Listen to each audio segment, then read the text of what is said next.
Good morning, Michael. Good morning. Good morning. Good morning. Well, how are you doing this morning? Doing good. Any business travelers out there will recognize the green behind me. The green behind you, yes, and even those curtains, I think they're the same in all of them. So They are um, it's Element always Hotels. Yep, that's right. It's always like where instead of where is Waldo, where is Michael? exactly. You've been traveling a ton. So where are you, Michael? I happen to be in New York City You're today. you're in New York City. Been there the past couple of days with the clients. So Yes. awesome. Well, it is great to be here on Experience Friday Live. And hey, Michael, why don't you share with the listeners again why we do Experience Friday Live every Friday? Yeah, the training we did yesterday was about empathy, and it was such a gift to get to train on empathy because I think empathy is such a throwaway word these days. Everybody's talking about it so much that it means nothing, or it means less than it should. I won't be too dramatic today. But when you get into it, it's really just in essence, if you lead with empathy, if you treat your business with empathy first, it's just so clear that really all you're doing is using empathy as a tool to humanize the people sitting across from you, there's people sitting next to you. And if you humanize people, everything else falls in line. All of your pain points with employee experience fall in line. All of your customer service challenges, your customer experience challenges, all those things fall in line. And just to make a segue into today's speaker, it's all about data, right? The data will show that if you lead with humans first across your ecosystem, all the things that work together to make your experiences happen, then then we get to experience the blessings of revenue, of retainment, all those numbers we want to see go up. If you humanize first, that'll happen. And before I send it back to you, I just want you to know I'm all shiny because I did put on lotion and there's a lot of weird lighting around me. I am not like, needing to go to the hospital or anything. Yes. I'm Well, just and I'm your just makeup, hydrating. you didn't bring your glam squad with you, Michael, to make I sure did not, but makeup and I wardrobe and did all. no, I did Well, not. it is what it is, Michael. And Yep. well, thank you for sharing with us about that. And just a little update for those. Just actually got back from my 2 week checkup and getting ready to start another journey in a couple weeks on this cancer journey. But everything will be great. Just a couple of quick announcements. One really in particular, next week, we actually have Shana Hayes, Director of Customer and Learner Experience and Retention from SNHU. And what's exciting about that is we're actually going to talk about experience from a higher ed perspective. And Michael, you and I both have a real passion around that as well. But I don't want to labor on that. I want to talk about this amazing person, Sam Chandler. I met in person a little over a month ago in Atlanta, Georgia. And I loved what she talked about. She talked before I did on the stage. And I'm like, we have to have her on here. And Sam's job is to ensure, and I love this, that her customers look like rock stars. And it's a job she takes seriously. As the director of success for the Zendesk for Startups program, Sam enables her team to partner with founders, executives, administrators, and agents to develop support strategies that consider the entire customer experience and effectively scale with an organization's growth. So, without further ado, we are going to bring Sam Chandler to the stage with us. Hey, Sam. Hi, thanks for having me. Happy Friday. Happy Friday. We Yeah, made it. we made it to Friday. Some days I don't always think we will, but we did this week. And Sam, it is so awesome to have you with us. Same. And we start every show off with the same question, and it's going to be no different for you. Why do you do what you do, and what keeps you motivated as you do it?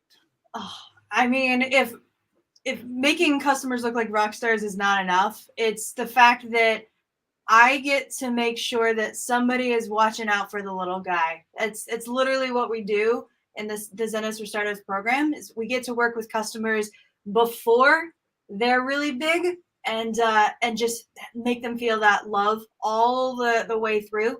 And that's what Zendesk did for me. So I'm glad that I get to do that for other people too. Awesome. And listen, you must have some followers, because I have here Sam Chandler is absolutely amazing from Dolores. And then, yay, God. Sam Chandler from Jennifer. So your $20 bills reached all it of them. Works. Yes. Yes. So thank you all. Yeah. I'll give them a little bit extra on the end there. Thank you all so much. Now, also, those folks are amazing too. So that's rare air up there. Awesome. Well, I wanna talk about this whole thing because you gave a talk, and I wish Michael could have heard you give it in Atlanta. He heard you in Boston, but even Boston was a little different. And I just loved you talk about using data responsibly to care for all your customers. And then you say this: folks say that all your customers, right? We all say all your customers. And they think it means a homogenized, one-size-fits-all experience for everyone, which Michael and I preach can't be done. That's why I loved you so much. But for me, but for you, it's about understanding your foundational experience so that you can customize it as needed. Because you can't build the top floor of a house without building the foundation first. So I'm going to let Michael take over after while you start answering this. But what do you mean when you say you can't build the top floor of a house without building the foundation first? Yeah. Well, I hope that as people are like pondering this question, they're thinking of like some weird Christopher Nolan world where like houses are built like rooftop first and all the way down. But I don't live in that world. At least I don't think that I live in a Christopher Nolan movie. So houses on planet Earth are built foundation first. It's very similar with any aspect of the CX strategy, whether it's the support element or whether it's customer success or any other piece within that puzzle. If you don't understand what your foundational offering is, that value proposition for why anybody would talk to you there, then how are you going to offer a VIP experience or anything more elevated for anybody that needs anything else? So when I say we have to take care of all customers, it's the furthest thing from a homogenized, just straight across the board experience for everyone. That's not what everyone wants. When everyone goes to Disney World, they don't all just want to go to the Star Wars part. Some of us want to look at the trash cans along the way. It's just what we do. So I think it's important to consider all of those different aspects as you're building your CX strategy. So I know a lot of companies, they start from the top, like the top pool of their customers, usually by spend, because they think, oh, this makes up 40% of my revenue. I can't lose these customers. And that's true, but you don't know what you're about to offer them if you start at the top and then work your way down. That's not going to be scalable or sustainable for the folks at the foundational level. And also, it's probably not going to be that valuable for the folks at the top of that funnel. So that's really what I mean. Unless, again, somebody has found a way to build a house from the roof first, I would be willing to hear that too. Not really possible, right? I don't think so. Unless you have a helicopter, maybe? Yeah, I think it would. You know, what's interesting is that it would take a lot more money than it would be worth. Just like if you built your customer experience that way. Exactly. I didn't even plan that. That's a whole nother show. It's a whole other show. That's like a drop the mic moment. Like exactly. Yeah, I think we're done. There we go. Yeah. Let's break for lunch. Yeah. So if you are watching, please put questions for Sam in the chat. I get to go first though. And my question is, as a customer, I now am used to having what feels to me at least like a personalized experience, right? the bigger companies have gotten really good at, it's not just having a mail merge in the email, right, that says Dear Michael. It's about getting me stuff that I want in the time that I want it and predicting what I'm doing. And that's all driven by data, right? Yeah. But I know there's a difference between personalization and customization, and how we really can get with our customers, especially if we're not people with a huge team that can make that happen. So talk a little bit about like customer expectations shifting of what I expect when I interact with you, because I know it can be done. So I need you to read my mind a little bit. Yeah, I mean, it can be done. We do it every day. We know it can be done, right? But yeah, you're right. The interesting thing to me is that we keep amassing all of this data, and I mentioned this a little bit. I think Shawn, I mentioned this in Atlanta. I can't remember anymore. But like we have all of this data that we keep amassing, and I don't really see a lot of companies doing anything with it outside of just saying that they have it. And I'm thinking, but this is metadata. This is part of your customer's journey and who they are, that you could use to one, meet their expectations if they're expecting that you already know it, because that's the number one frustration, as we know, that customers have, is having to repeat themselves. But if not, if they didn't expect you to do it, then you can surprise and delight and be like, wow, you know what, you knew that about me, and then you proactively offered something to me. So I mean, it can be as simple as just that consideration, that empathy of realizing you're going to need this answer.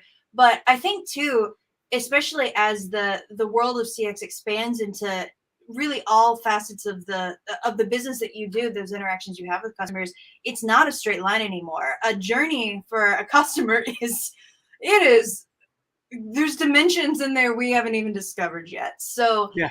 It's just like placing those things that they need wherever it is that they need them along the way. That's the way I see customization versus personalization. Well, And that, good. sorry.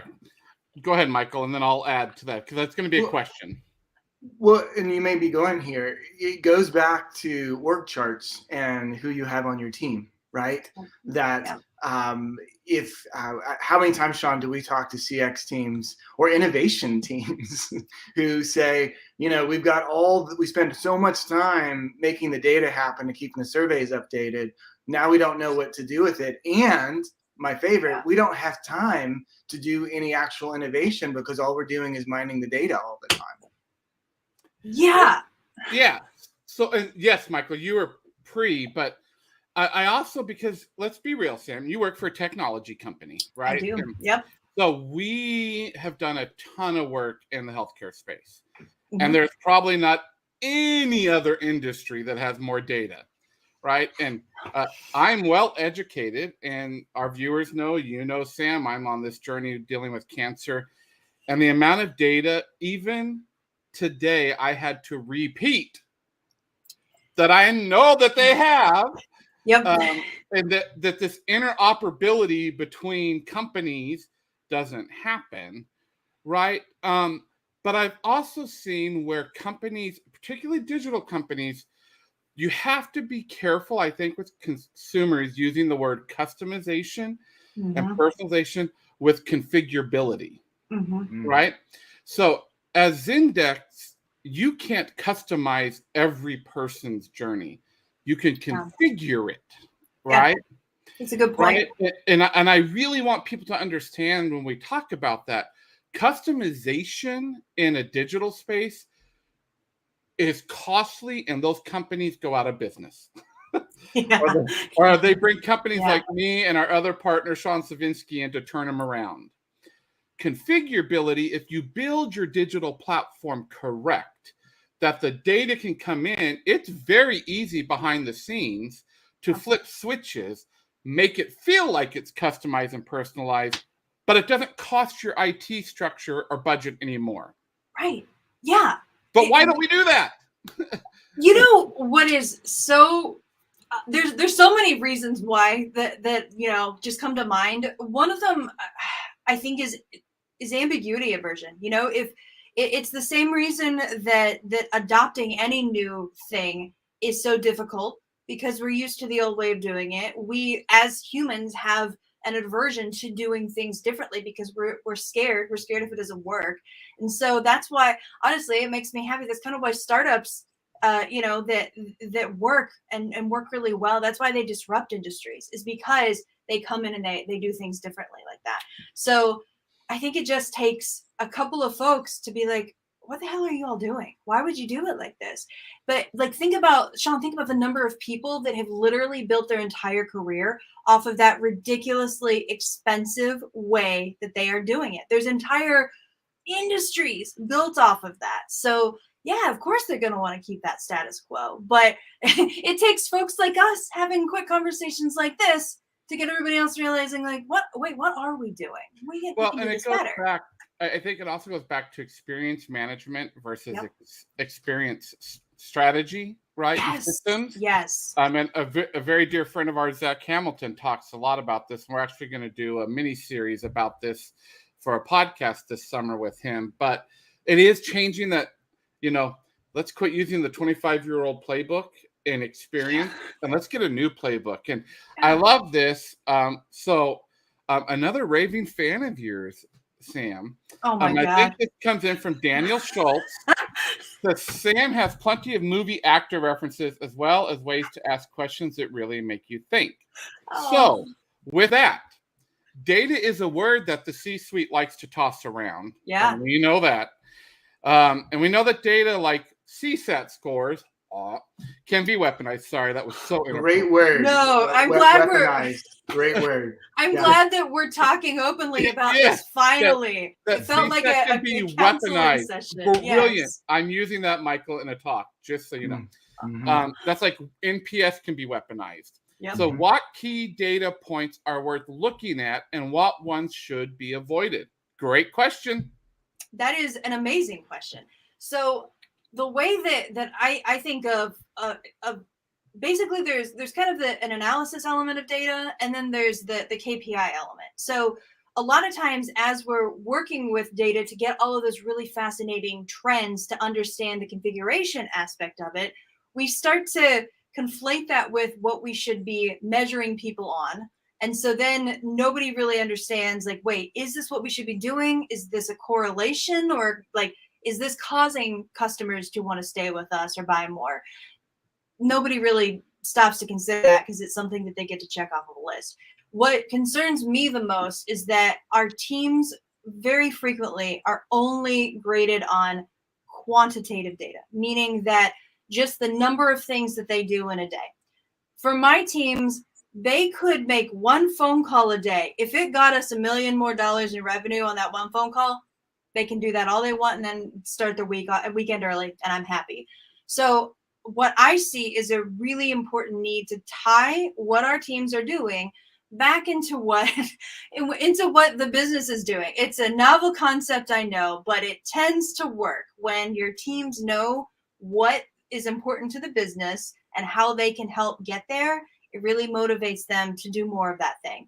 So I'm quite obsessed with I think it was Tim Reisterer who first did this in his work with the expansion sale and like corporate visions and all of this really great things that come out of that. I became obsessed with this thing called a triple metric model or a triple metric diagram. If you Google it, you'll see it. But basically, it just shows this hierarchy of like at the corporate level, at the business unit level, and at the project level, what metrics you should be tying into the other ones, and where if you don't see results from one method that you're doing, you should change that so that it all builds up. So that's what I try to show my teams so that they see the work that we're doing towards the larger goal. And I really enjoy doing it. It keeps me honest too. Well, and let's be real. And rest his soul, Tony from Zappos. He had that same philosophy, Sam. He's like, if you're a customer service person, and I think they had a record call on record for like 19 hours with one customer for a pair of shoes, right? But yeah, and again, Michael and I talk all the time with call center leaders saying, get them off of scripts. Yes. But yet there's a whole industry, let's not even go there, like there's a whole industry of outsourcing call centers. Yeah, and we can all tell. Like, who are we fooling? We know that. We know when you're talking to us from a script. But another one of my favorite, like, I'm very obsessed with this book, and Daniel that just wrote in about my movie references. Get ready for it. The Effortless Experience. Not from a movie at all, but it should be.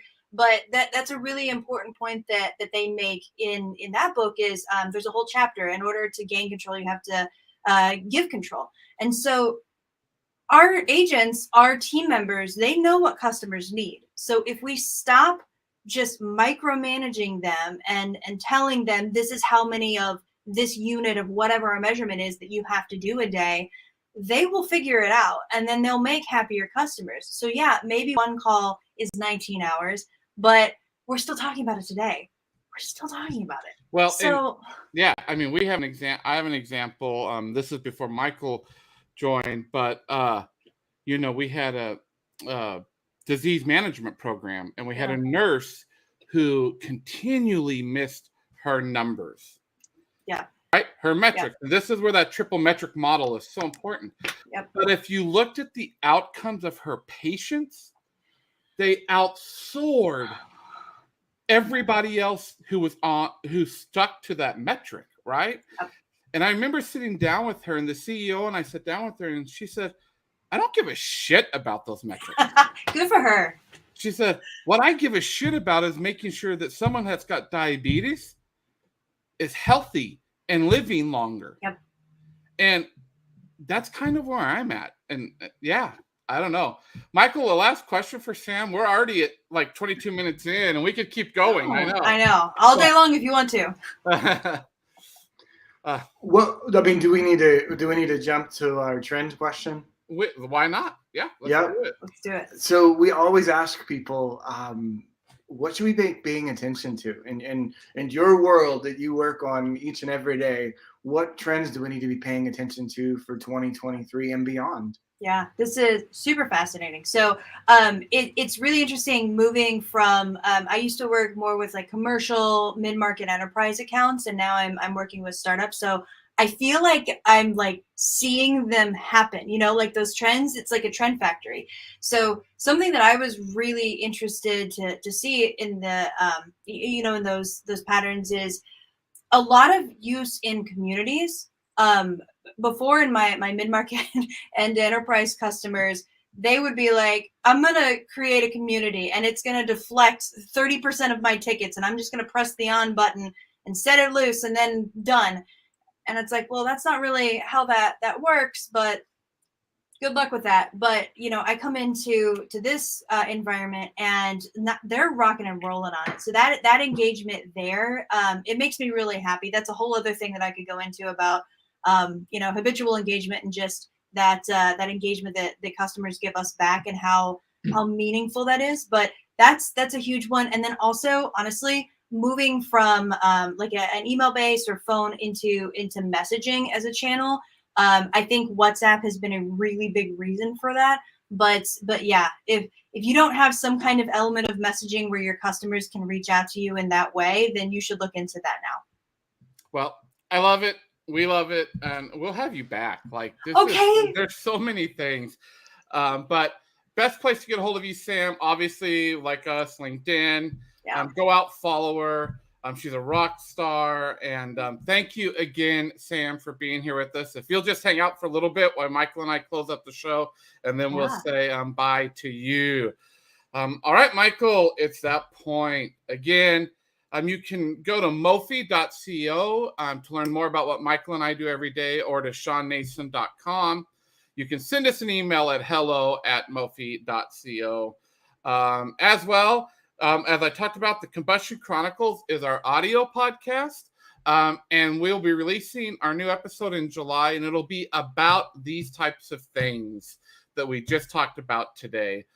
Connect with Michael and I on LinkedIn.